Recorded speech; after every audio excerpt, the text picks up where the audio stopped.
Mapasalamaton gid ako nga sa tinuig nato nga pagnobena o pagsaulog sa kapistahan sa atong patron si San Roque. May apil gayud ako sa mga muhalad sa Santos nga misa dinhi sa atong parokya. Mapasalamaton ako kay isip inyong kaparokyano dinhi sa Lipata.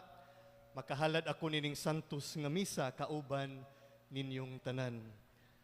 Ako usa ka pari nga Salesiano ni Don Bosco o kasamtangan nga nadestino sa Don Bosco Formation Center sa Lawaan, Talisay City, Cebu.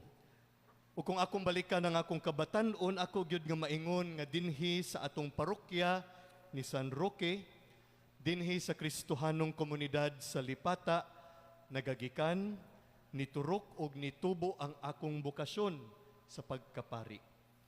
Gikan sa akong pag-alagad sa Children's Mass kaniadto, pinaagi sa pagbasa sa pulong sa Dios, pinaagi sa pagkanta, pag-awit sa salmo responsorio, ug sa pag-awit diha sa choir, ug dayon nahimo akong usa ka altar server.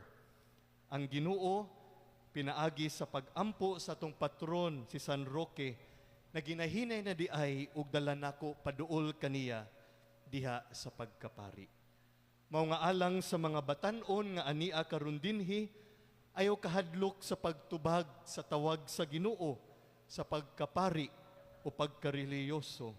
Ablihi ang inyong kasing-kasing pinaagi sa pag-ampo, sa pagsimba o pag-alagad sa katawhan. Dili lang jud kini sayon karon ilabi na alang sa itong mga batan-on nga anaay internet, anaay social media, naay mga online games ug uban pa nga magdani kanila. Usahay palayo sa simbahan, palayo sa ilang panimalay ug banay, ug usahay palayo sa Dios. Apan padayon gihapon kita sa pagdanagda, sa pag-encourage ug pag-ampo nga mas mudaghan pa ang mga pari ug relihiyoso nga gikan dinhi sa atong parokya ni San Roque sa Lipata.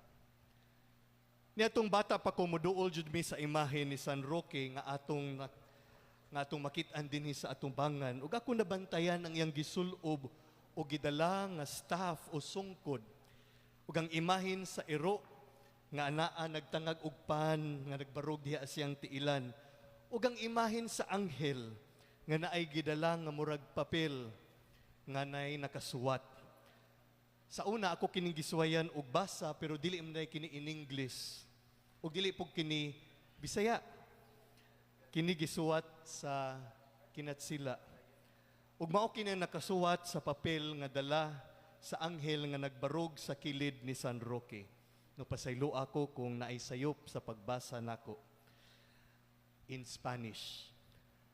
Los que fueren heredos de peste e imploraren el favor de Roque alcanzarán salud.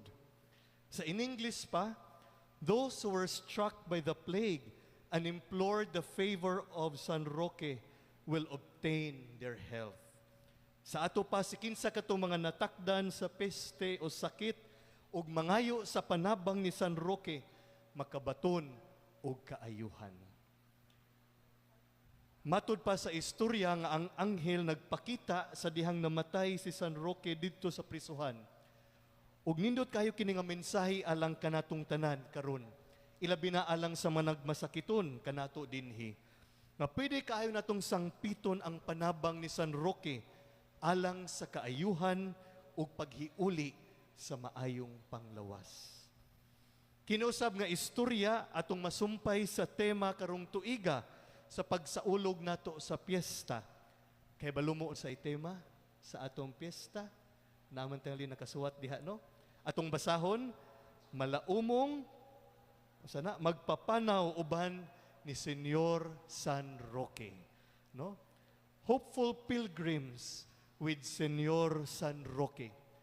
Kay balo ba kamo nga si San Roque, usa ka magpapanaw o pilgrim?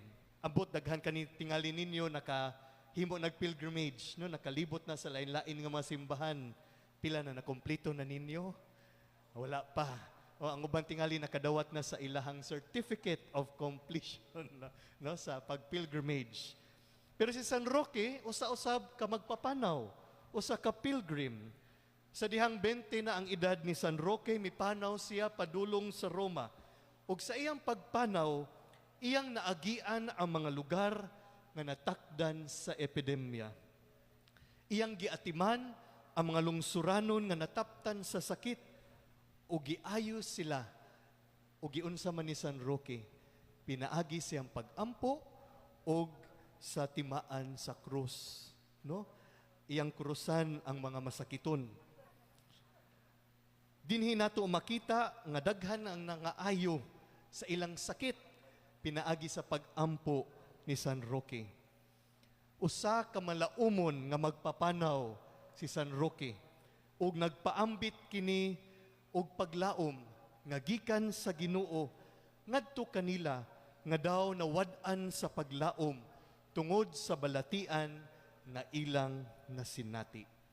Ang paglaom nga iyang dala dili iyaha apan kini nagagikan sa iyang tim-os nga paghigugma sa Dios. Siya nahimong instrumento sa paglaom o kaayuhan sa mga natabangan niya.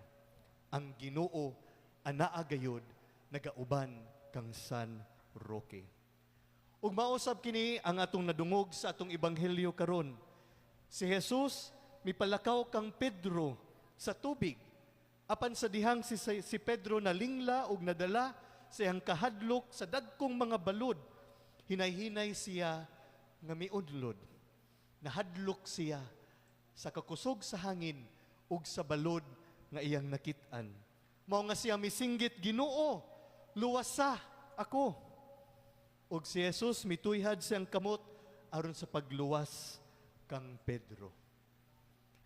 Ang Ginoo naghatag kaniyag paglaom apan si Pedro naapsan ug napildi sa iyang kahadlok ug kabalaka. Kita mga kaigsuunan, unsa man ang ato mga kabalaka, unsa man ang ato mga kahadlok, unsa man ang mga butang nga atong gikahadlukan. Mga igsuon ko diha ni Kristo, mga kaparokyano ni San Roque, unsa man ang ato mga gipangayo sa Ginoo nining panahon sa nobinaryo ug sa piyesta sa atong mahal nga patron. Basin aduna kanato dinhi ana ay mga sakit-sakit ug balatian ug nangandoy ug healing ug pagbalik sa maayong panglawas. Basin aduna kanato dinhi ana ay mga problema ug suliran nga gidala sa pagkakaron ug nagampo nga unta makalingkawas na niini. Basin aduna kanato dinhi nagampo alang sa kalinaw sa ilang banay ug komunidad.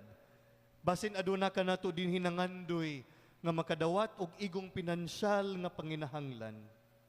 Pinaagi nining tanan ang Ginoo nagpaambit kanato sa iyang paglaom, sa iyang kaayo ug sa iyang gugma.